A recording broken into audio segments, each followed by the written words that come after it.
This isn't good. I know I took a full set of notes for my July wrap-up video, and I spent a long time on them and worked really hard, and now I can't find them. Well, I finally found my notes, but I have no idea where they're actually stored other than locally on this device, maybe? I don't know. But the good news is that I found them. So, I read a lot for escapism. It was great. If the US keeps going at this rate, I predict another shutdown or just a lot of death. I don't know. Anyways, Well, that's touting yourself a lot in your book description now, isn't it? Shenanigans. It's wonderful. I love this series. I just can't put into words how much I need to reread this book. I have no words for what I'm trying to say.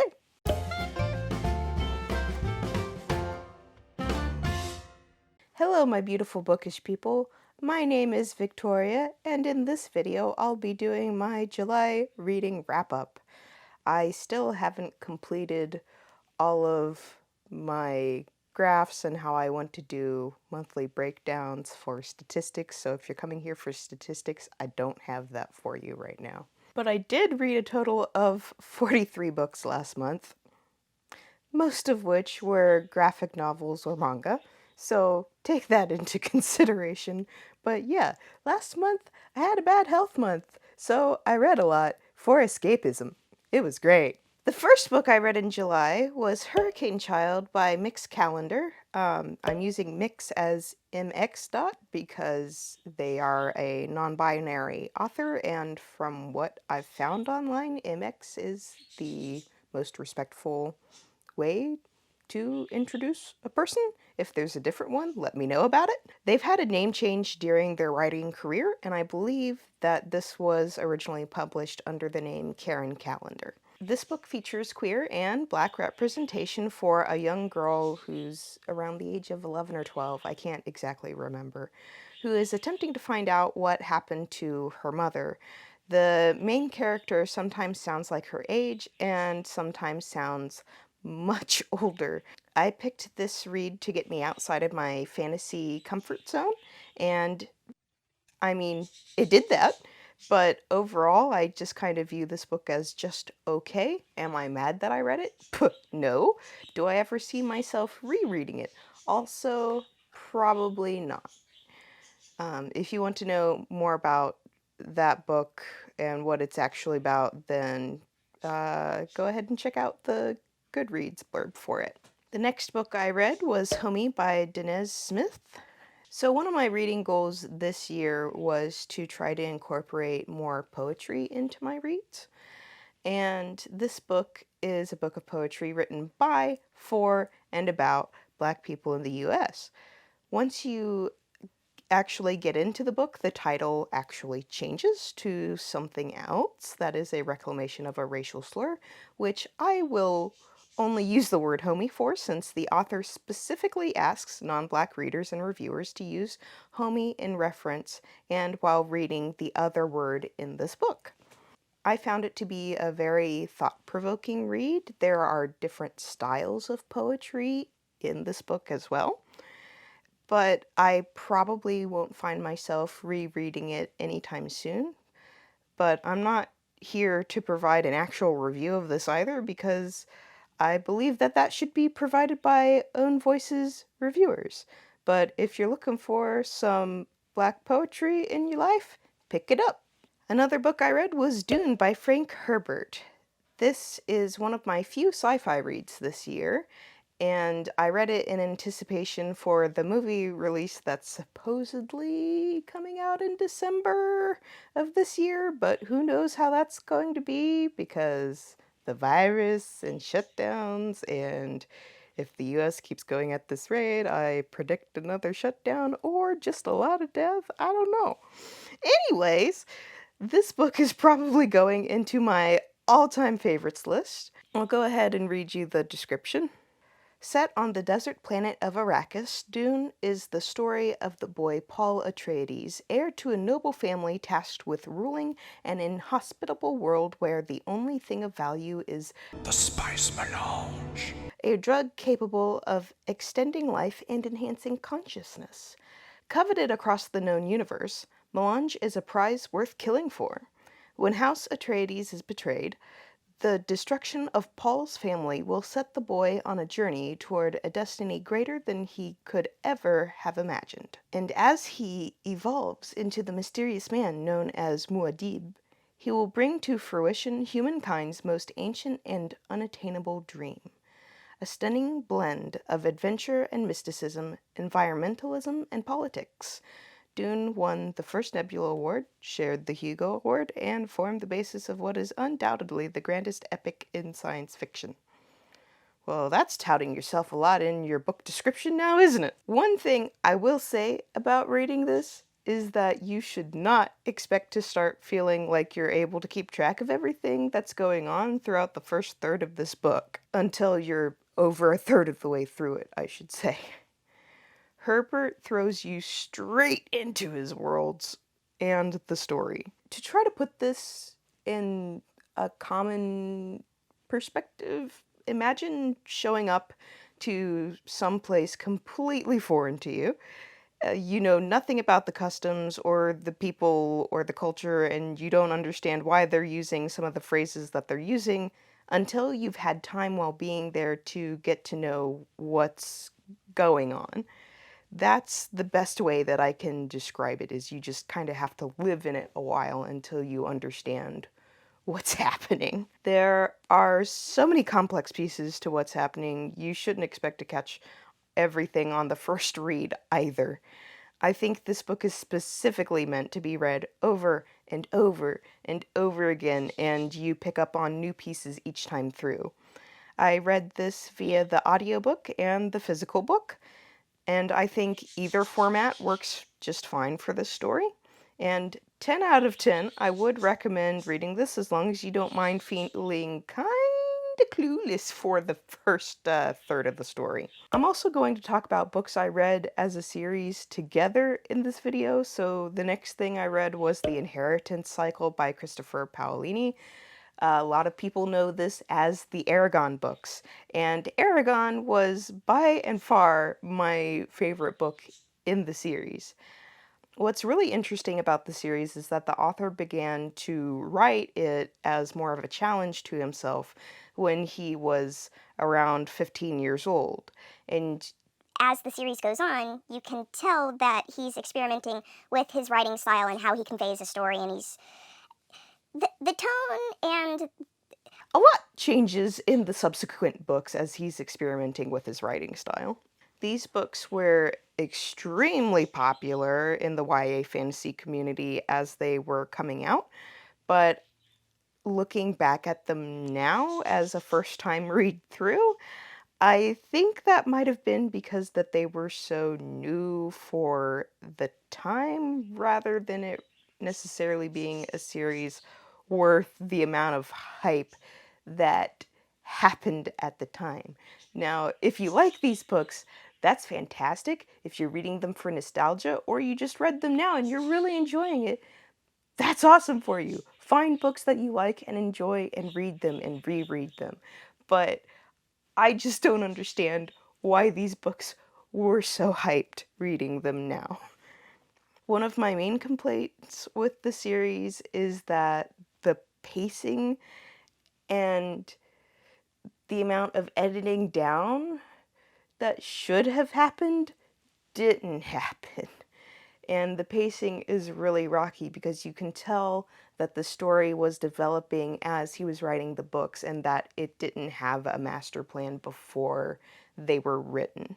And Part of the reason I have a problem with this is because I have a core belief that just because a book is long does not mean it needs to stay that long, and just because a book is short doesn't mean it can't be jam-packed with importance.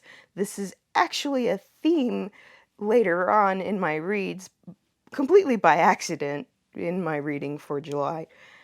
but Judging from an excerpt from the fourth book in the series, in the author's section of his thoughts on the series, which I will post somewhere on the screen with me, I believe Paolini was, at least at the time, of the opinion that a lengthy word count is drastically important to a good fantasy book.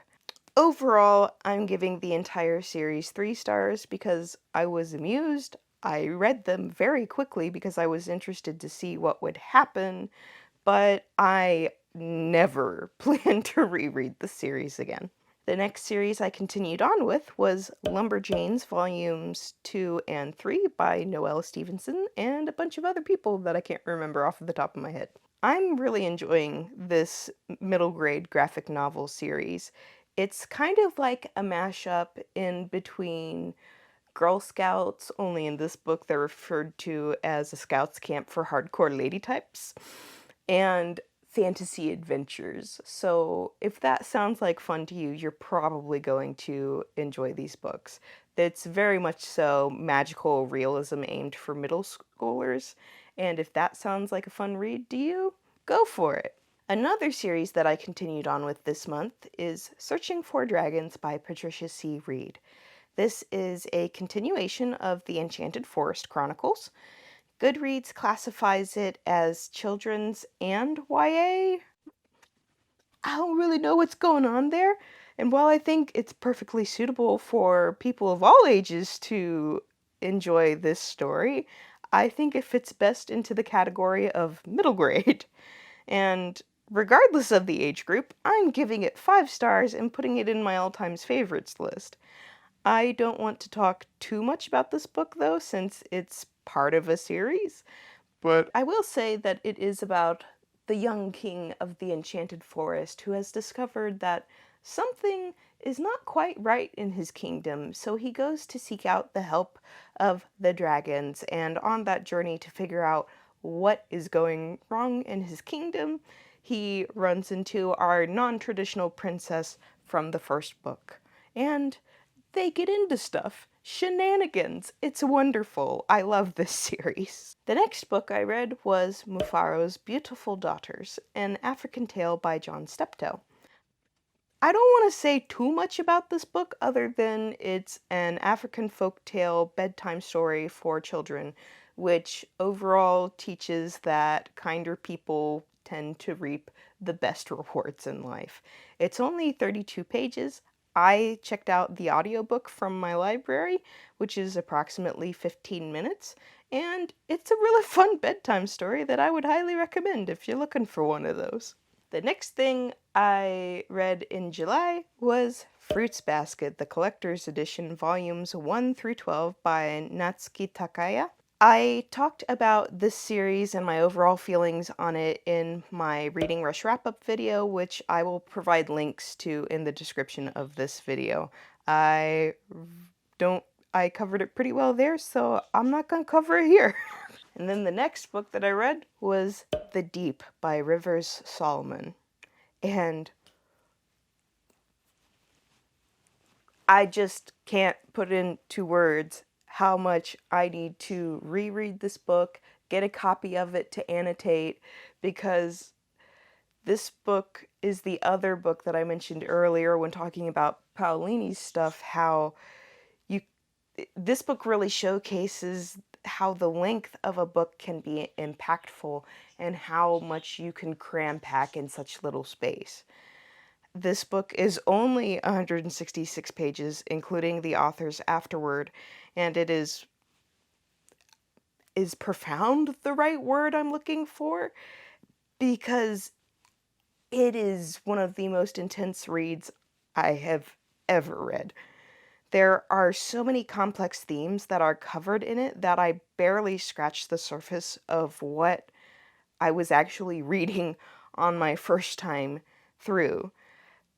To be fair, I did go into this book completely blind aside from the cover blurb, and I think you need to read the afterword first and probably listen to the song that the book is based on before attempting to read it. But if you're going to be reading it multiple times and you want to go into the first read blind, that's totally fine too. You'd get a similar experience to what I had.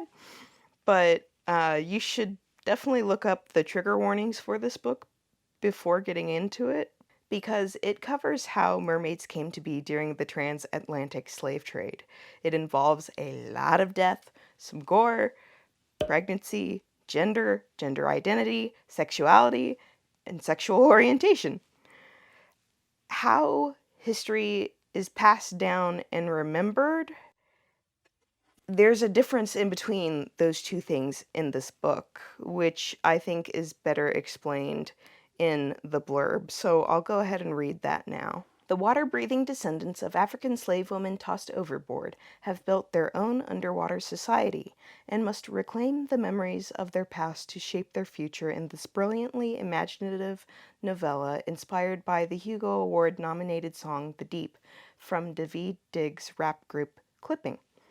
Yetu holds the memories for her people, water-dwelling descendants of pregnant African slave women thrown overboard by slave owners, who live idyllic lives in the deep. Their past, too traumatic to be remembered regularly, is forgotten by everyone, save one, the historian. This demanding role has been bestowed on Yetu. Yetu remembers for everyone, and the memories, painful and wonderful, traumatic and terrible and miraculous, are destroying her. And so she flees to the surface, escaping the memories, the expectations, and the responsibilities, and discovers a world her people left behind long ago. Yetu will learn more than she ever expected about her own past and about the future of her people. If they are all to survive, they'll need to reclaim the memories, reclaim their identity, and who they really are. Inspired by a song produced by the rap group Clipping for this American Life episode, We Are in the Future, The Deep is vividly original and uniquely affecting. So, if this book even sounds remotely interesting to you, I'd totally recommend buying a copy to take notes in or borrowing an e-copy from the library because you're gonna want to take notes. I had a physical copy from the library and I'd love to do a follow-up one day once I've really delved in and taken a lot of notes on it. You should definitely listen to some Own Voices reviews of this book. And there's actually going to be a live show of it soon, if it isn't already done, that I found out about through Ashley over at The Bookish Realm, which I'll link in the description below. If this book isn't already considered a classic, then I really think it should be. I can totally see this book being used as a teaching tool in an English class for either advanced upper high school or the collegiate level, because it's intense and there are layers upon layers of meaning, and you just need to read this book. Go read The Deep. The next book I read was The Vanished Birds by Simon Jimenez. Jimenez.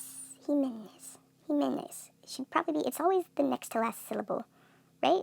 If there's not a stress marker. So, The Vanished Birds by Simon Jimenez. I picked this book up because Jesse from Bow Ties and Books is recommending it in basically all of their videos right now.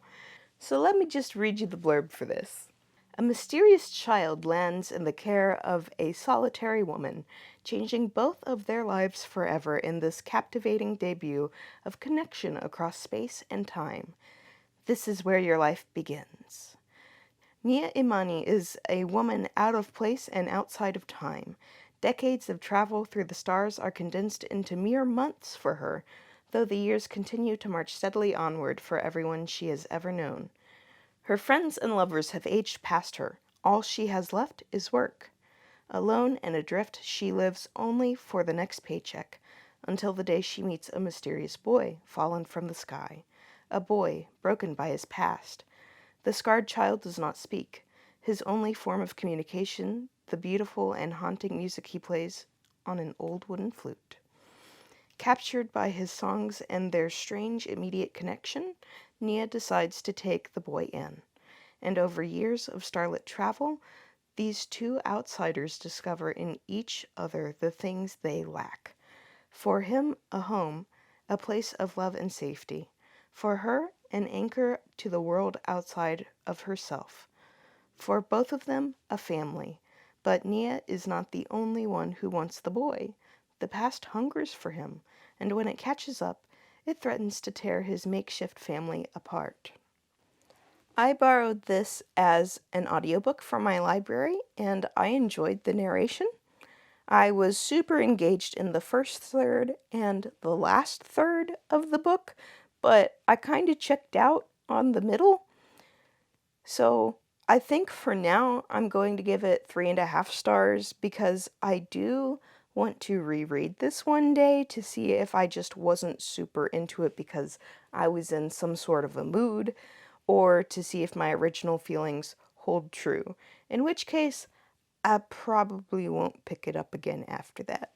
The next book, and also my favorite book of the month, was Pet by Akwaeke Emezi.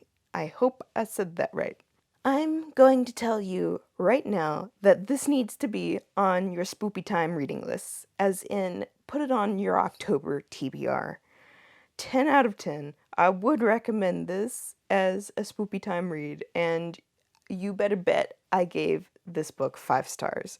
You should probably check out the trigger warnings first, though, because topics covered in this book include physical abuse. The blurb for the book goes like this. Pet is here to hunt a monster. Are you brave enough to look? There are no more monsters anymore, or so the children in the city of Lucille are taught. With doting parents and a best friend named Redemption, Jam has grown up with this lesson all her life. But when she meets Pet, a creature made of horns and colors and claws who emerges from one of her mother's paintings and a drop of Jam's blood, she must reconsider what she's been told. Pet has come to hunt a monster, and the shadow of something grim lurks in Redemption's house.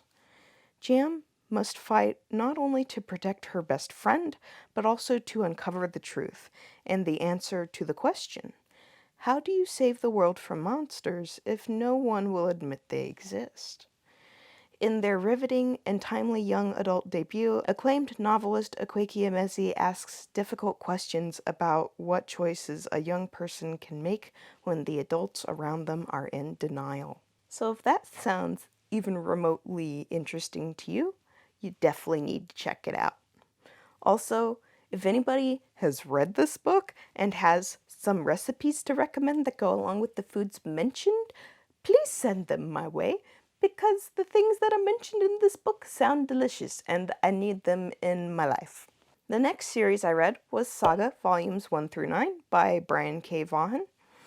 I think I've already gushed enough about this graphic novel series in my Reading Rush Reading Wrap-Up video, so go ahead and check that video out if you don't know what I'm talking about. Also, if you want to know my thoughts on Pride and Prejudice, the manga classics version, you should see me in a crown. And The Poet X, you should also check out that video because that's where I talk about all of those books. The next book that I read was So You Want to Talk About Race by Ijeoma Oluo. Ijeoma? I should really look up how to say people's names before I film these videos. Anyways. 10 out of 10. Would recommend that everyone ever read this. I borrowed the audiobook version from my library and it was great, but I now either need to buy a physical or rent an e-copy to annotate because this is one of those books you're going to want to annotate or at least mark for, how to respond to people when they just don't get it, because I have no words for what I'm trying to say. So I'm going to read you the Goodreads blurb of this book. In this breakout book, Ijeoma Oluo explores the complex reality of today's racial landscape, from white privilege and police brutality to systemic discrimination and the Black Lives Matter movement, offering straightforward clarity that readers need to contribute to the dismantling of the racial divide in So You Want to Talk About Race. Editor-at-large of The Establishment, Ijeoma Oluo offers a contemporary, accessible take on the racial landscape in America, addressing head-on such issues as privilege, police brutality, intersectionality, microaggressions, the Black Lives Matter movement, and the N-word. Perfectly positioned to bridge the gap between people of color and white Americans struggling with race complexities, Oluo answers the questions readers don't dare ask and explains the concepts that continue to elude everyday Americans. Oluo is an exceptional writer with a rare ability to be straightforward, funny, and effective in her coverage of sensitive, hypercharged issues in America. Her messages are passionate but finely tuned and crystallize ideas that would otherwise be vague by empowering them with aha moment clarity. Her writing brings to mind voices like Ta-Nehisi Coates and Roxane Gay, and Jessica Valenti in Full Frontal Feminism, and a young Gloria Naylor, particularly in Naylor's seminal essay, The Meaning of a Word. So I don't think the blurb about this book fully does it justice, because while the blurb is very accurate, I don't think it paints the full picture.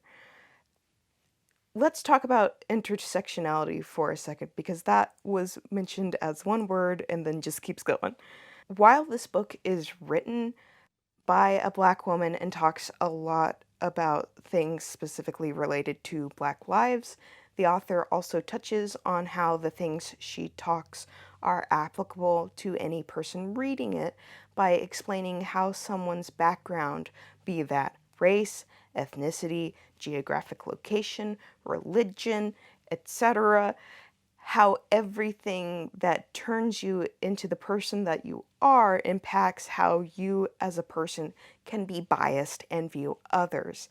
That's a quick and maybe not so great breakdown of intersectionality, but I found that part of the book to be extremely pertinent that isn't often talked about.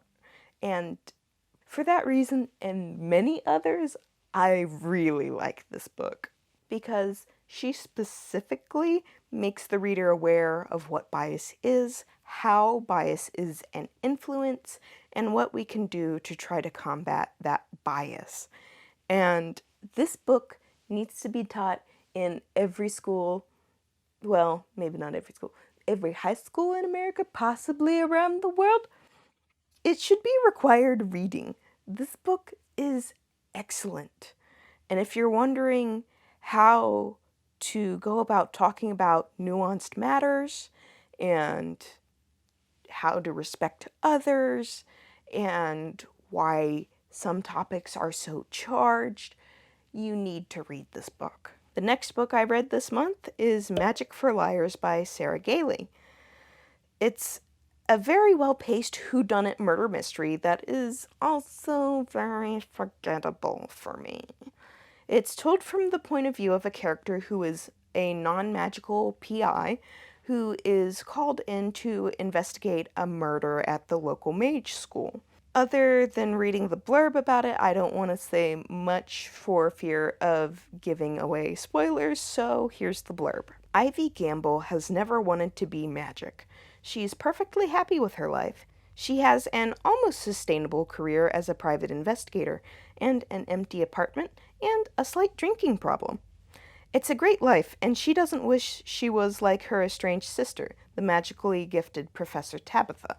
But when Ivy is hired to investigate the gruesome murder of a faculty member at Tabitha's private academy, the stalwart detective starts to lose herself in the case, the life she could have had, and the answer to the mystery that seems just out of her reach.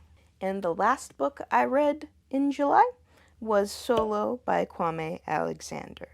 And for this one, I think it's best that I start with the blurb. When the heart gets lost, let the music find you. Blade never asked for a life of the rich and famous. In fact, he'd give anything not to be the son of Rutherford Morrison, a washed-up rock star and drug addict with delusions of a comeback, or to no longer be part of a family known most for lost potential, failure, and tragedy. The one true light is his girlfriend, Chappelle, but her parents have forbidden their relationship, assuming, like many, that Blade will become just like his father. In reality, The only thing Blade has in common with Rutherford is the music that lives inside them, but not even the songs that flow through Blade's soul are enough when he's faced with two unimaginable realities: the threat of losing Chappelle forever and the revelation of a long-held family secret, one that leaves him questioning everything he thought was true. All that remains is a letter and a ticket to Ghana, both of which could bring Blade the freedom and love he's been searching for, or leave him feeling even more adrift. So, if you like the sound of the blurb, you will probably love this book. If you're going to read it, you should probably pick up the audiobook version if you can, because the songs are written and performed by the author. I like the audiobook as a concept. It's one of the most unique books I've ever read because of it. But personally, I wasn't enthralled by that blurb, so I didn't care for the story, because it's not fantasy or sci-fi or something that I would typically pick up. But I knew that getting into it based off of the blurb. While I don't anticipate rereading this book, I'm still very glad I read it, and I'm just gonna say, be prepared for a sad ending. So that's all the books I read in July. Hopefully you liked this video.